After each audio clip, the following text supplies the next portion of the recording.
সোহাগী ছোঁয়া কেউ কাছে এসে রং দিয়ে যায়।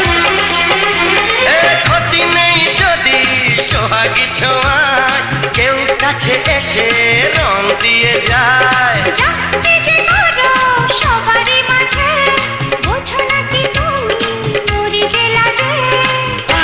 তোমাকে লাগছে দারুণ, আরে না না না না আজকে তোমার কথা শুনবো না, এমন দিনে ছেড়ে দেবো সেটা ভেবো না।